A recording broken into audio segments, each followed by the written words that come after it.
Welcome to the Dialogues with Giovanni Vicente Romero. I'm your host, a political strategist and university professor, also an international columnist.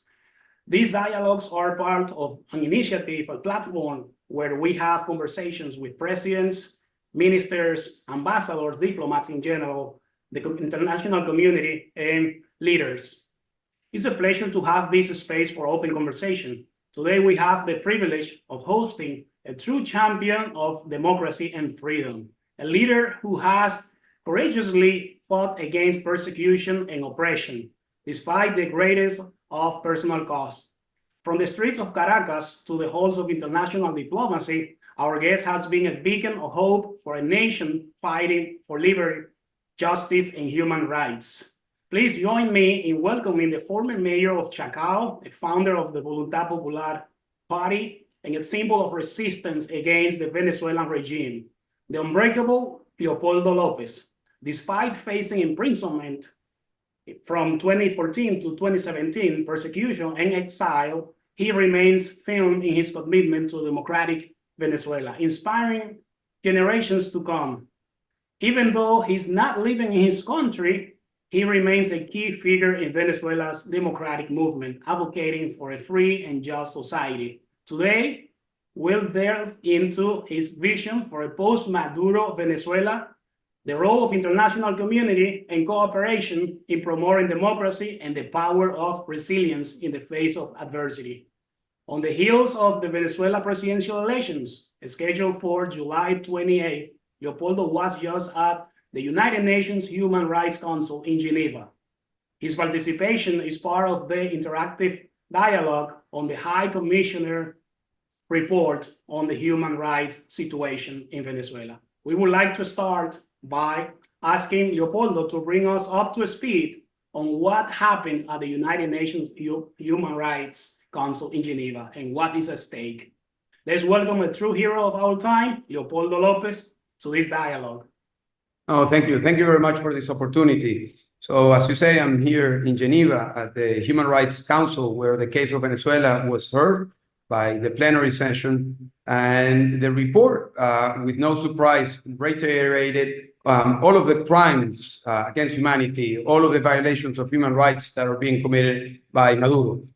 Forced disappearances, unlawful detentions, torture, inhumane treatment, slave labor, political disqualifications, the breaking of the rule of law, dismantling of the judicial system, the closing of media, TV stations, radio, blocking of web pages. All of that was in the report. So the report is very precise on the reality that we have been facing in Venezuela. It's not new. This is something that has been going on for years now.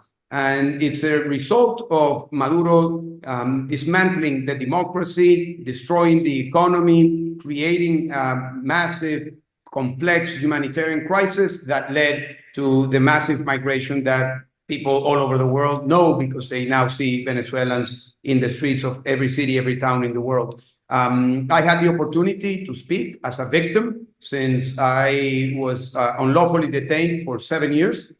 And of course, I supported the facts that were presenting by the commission. But my message was a message of hope. And that's a message I want to tell you as well. A message about what will happen in Venezuela in less than 3 weeks. We will have an election. In that election, the Venezuelan people will vote massively. The polls are showing that our candidate, Edmundo Gonzalez, is polling above 60%. Maduro is polling below 20%. No surprises because people want change and people despise Maduro. So we have a huge opportunity. And what we asked here in Geneva was that the governments, the organizations, the multilateral organizations focus and pay attention to the fact that we will have elections and that these elections will open an opportunity for a transition from an autocratic regime violator of human rights to a democracy respectful of human rights and democracy. Thank you, Mr. Lopez, for sharing your insights. And I think it's very clear the message, the main message you wanted to convey to the international community during your participation at the UN Human Rights Council. And I wonder, How do you think the international community can best support Venezuela, the Venezuelan people in their quest for democracy and human rights ahead of the elections later this month?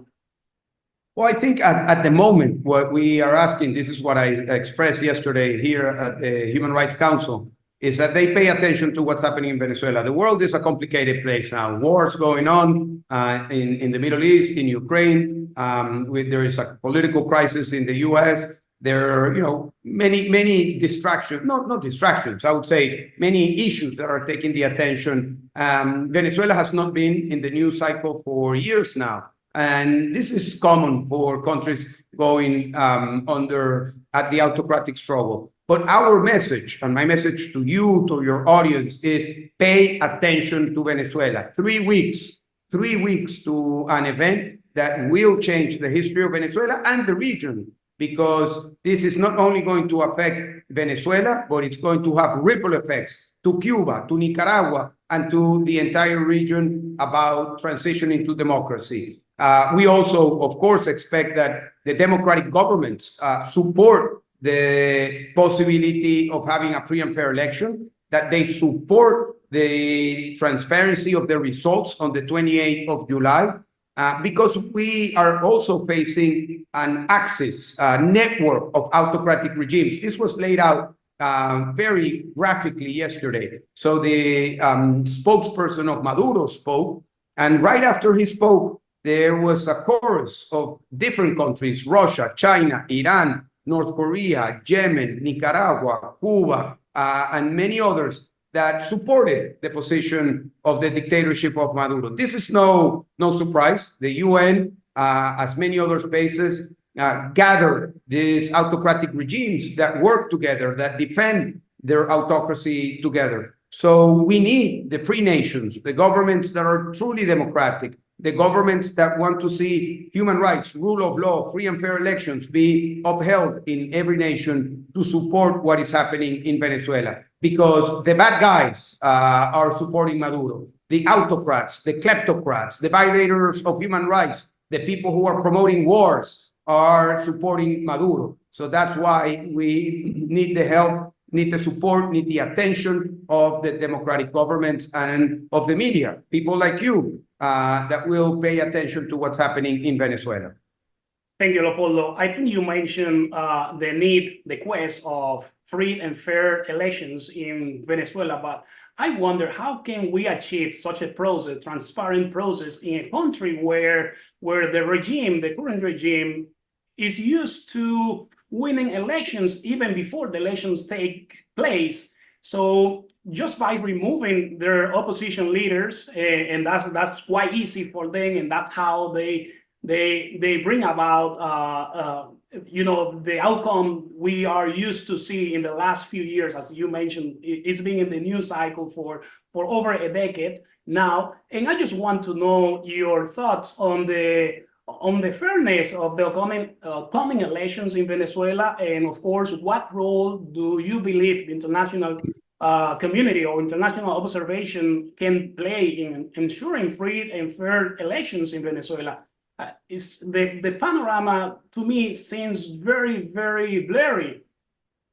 Yeah, let me be very clear. The elections won't be free, won't be fair. We are facing a dictatorship who has disqualified our candidate on the primaries, who has prohibited the vote of millions of people, all of those who, like me, who are living outside Venezuela, won't be able to vote. We're talking about more than 5 million people that are fit to vote, won't be able to do so. The voting registration has been manipulated. There is complete censorship. There has been repression, the massive repression over the past weeks. So the election won't be free, won't be fair. And we know this. The Venezuelan people know this. And I expect the international community to know this as well. However, this is an opportunity for the people to speak truth to power through their vote, for the people to mobilize, for the people to express themselves, for the people to massively say no to a dictatorship and yes to democracy, for the people to be in the streets with serenity, with the calm of those who know that they are in the right side of a struggle. And as I mentioned before, the difference is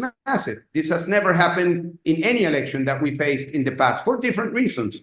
But the situation has been deteriorating in such a fast and profound way over the past years that people see Maduro as the source of their calamities, of their problems, of the disintegration of their families, of the fact that they don't have running water or electricity or jobs or stability or security. Maduro is the face of all of that to the Venezuelan people. So we will have on one side the people, on the other side the regime. On the one side the people, on the other side the arms of the regime or the manipulation of the system. And I believe that Maduro still has different ways to try to manipulate the results of the 28th of July. But every day that goes by, and we are less than 30 days away to the election, we are 24 days away from the election, the situation will be more difficult for Maduro to hide. He can, and he has already threatened to disqualify the candidate, to disqualify the party that is supporting the candidate. He could even call a war against Guyana. He can even, just do a complete shutdown of the country. Maduro is Maduro. Maduro is a dictator. Maduro has absolutely no limits to the things he can do. But the people are the people. The people are the people of Venezuela that over these 25 years, we have been in a cycle of being up, being down, being mobilized, being frustrated, being optimistic, and being passive. And we are in another cycle. And this is a cycle that is different than the rest because of the difference and because of the people who are supporting change. So the poorest people in Venezuela are the people who are today most engaged, most energetic to propose a change, because they are the ones who are suffering. And we're talking about 9 in every 10 Venezuelans are living under poverty today. And these are the people who will massively vote against the regime of Maduro. Thank you so much for your remarks and these insights. I really appreciate that. And I think your message has been tremendously clear. So, and I just want to ask, what role do you see the opposition playing in these elections? What is Maria Corina Machado doing? And I just want our audience to know if there were any conditions under which the opposition was allowed to participate. We know there were. No, the process was a process where we were finding ways to overcome the obstacles. So they disqualified Maria Corina. We tried to register Corina Lloris. They didn't allow her to be registered. We tried to register another candidate. They didn't allow to register that candidate. Finally, we were able to register Edmundo Gonzalez, who was one of the legal representatives of the unified political platform. And we basically were allowed to go through the cracks, flow through the cracks of the system. And then Edmundo Gonzalez, who was completely unknown, a 74-year-old diplomat, a serene person, a man who has experience with diplomacy, with negotiations, a man who presents to the Venezuelan people, to all of the Venezuelan people, to the institutions, to the people who are supporting Maduro and those who are not, as a person who is serene, who is willing to be the captain of the boat in a moment of transition. And I believe that things happened, and also there is the guidance and the opportunity that God is also giving us at this time, that things are falling in place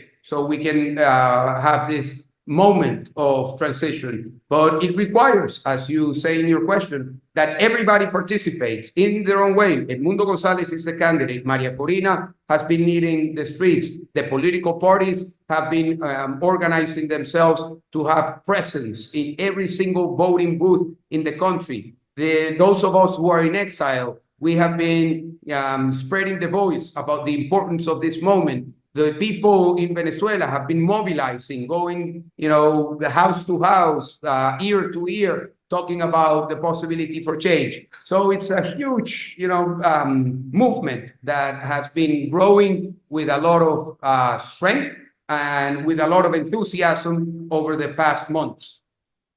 In other words, Maduro is not interested in competing with anyone whatsoever. That's what I get from your remarks, from your comments. And I'd like to get your assessment on the Maduro regime's current strengths and weaknesses. How do they manage to maintain power despite economic collapse and international pressure? So that's the 1 million question here, I think. It's been over a decade, and when you think that they are about to fall, that's precisely when they stay stronger.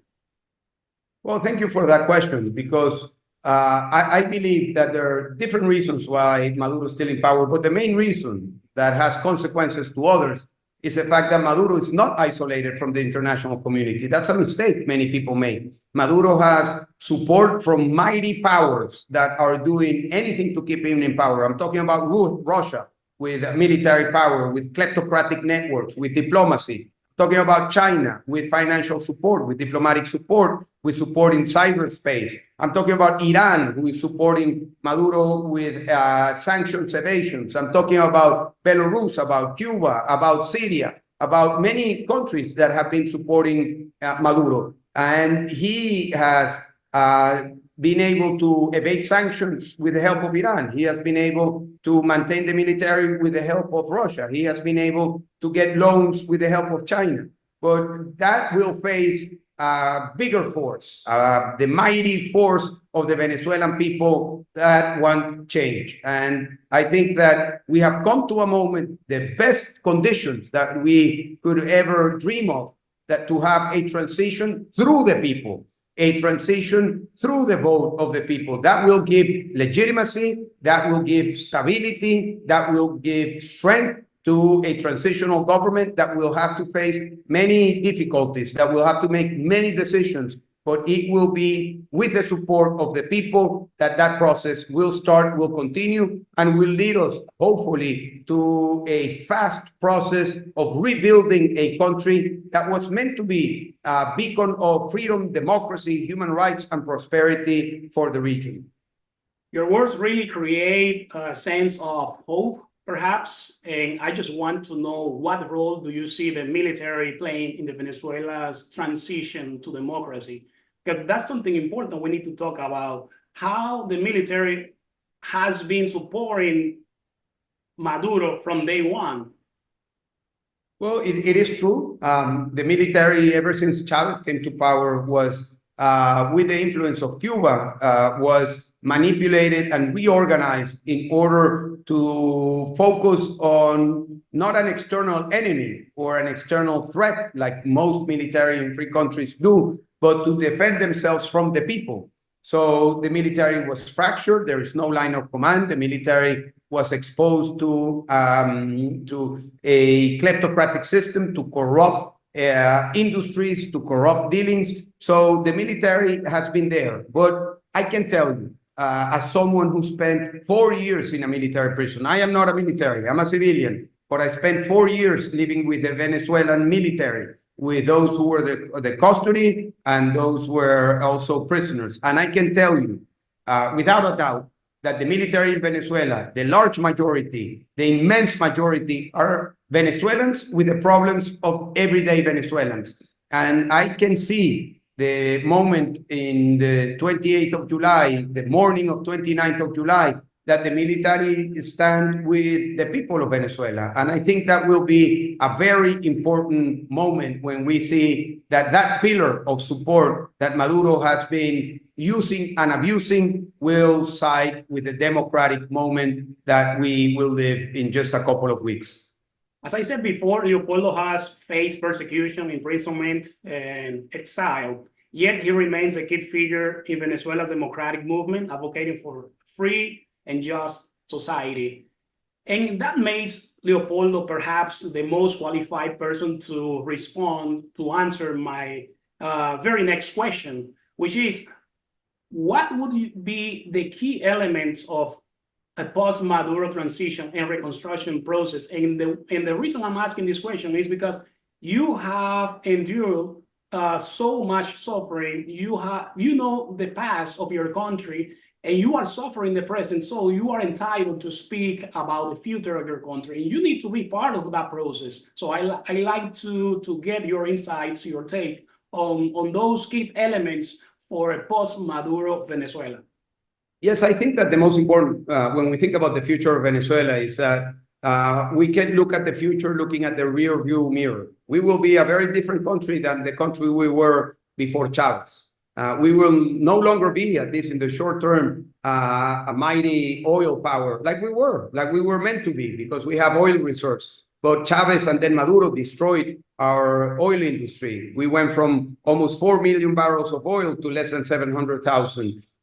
We are a very poor nation. We are only compared in terms of GDP per capita to Haiti in the region. So Venezuela needs to, the challenges needs to be understood as the challenges of a country that has been destroyed institutionally. The economic framework has been completely destroyed. We need to deal with a complex humanitarian crisis. And we have 8 million people living outside Venezuela. I will start by the end. I think that the fact that we have so many million people living outside Venezuela with a huge brain power, with connections, with exposure to countries that have many things to learn from, in Europe, in Latin America, in Asia, in Africa, and the United States, North America, that will be, I believe, the oil of the 21st century, the brain power of the Venezuelan people trying to think of creative ways of reconstructing our country. We will have short-term challenges. The main one is to create stability so that transition government can focus in bringing what I think will be the priority, that is a quick win, a short-term tangible win to the Venezuelan people. In my view, that will need to be attached to the purchasing power, to the capacity to buy food, medicine, and to see that there is a new level, that there is an inflection point from where we are to where we want to go. And there are different ways, with sound economic policy, with creative ways of linking new technologies to the people. This could happen. So I think that the priority needs to be in a short-term, quick win that will be massive, and that it will be a signal to most Venezuelans that things are going in the right direction. Thank you. I know time is precious, and Lopez, who's speaking from Geneva, has to catch a flight. Hopefully, and this is my wish, someday soon, he will have to catch a flight back home, his real home, Caracas, Venezuela. Leopoldo, thank you so much for joining me today on Dialogues with Giovanni Vicente Romero. Your voice is a beacon of hope for the Venezuelan people and a reminder that freedom and democracy are worth fighting for. Before we go, I'd like to ask, what message would you like to share with the Venezuelan people who have been suffering under this dictatorship for so long? Please also give us a few words in Spanish for our Hispanic audience, which is going to be very appreciated. No, a todos mis hermanas, mis hermanos venezolanos, un mensaje de esperanza, esa misma esperanza que recibo cada vez que hablo todos los días con gente de Venezuela, de todos los rincones, de ese movimiento, esa energía, ese ánimo que se respira en las calles. A todos ustedes les pido que salgan a votar, que busquen a sus vecinos, a sus amigos, a sus familias, para que todos salgan a votar. Todos los que estamos fuera de Venezuela, que somos millones, quisiéramos hacerlo, pero la dictadura no nos va a permitir. Pero nos sentimos representados en el voto de cada uno de ustedes. Sepan que su voto vale por la representación de todos los venezolanos que estamos afuera. Mucha fuerza, mucha fe, mucho ánimo por una Venezuela libre. Que Dios los bendiga. Gracias, Leopoldo. Your words are a call to action for all of us who believe in democracy and human rights. I will treasure this conversation because someday when people can compete in fair and free elections in Venezuela, Leopoldo will become president of his country, of his nation. This is my desire. This is my wish for the future, and I think it will be a very good outcome for Venezuela. To my audience, thank you so much for tuning in today. Let us stand in solidarity with the Venezuelan people and support their struggle for freedom. Every voice counts, so make yourselves heard. And until next time, remember the power of courage, persistence, and the commitment to strong institutions, stay informed, get involved, and support democracy. Viva Venezuela, viva la democracia. Muchísimas gracias, Leopoldo. Un gran abrazo, muchísimas gracias. Gracias a ti y a toda tu audiencia. Gracias. Por supuesto.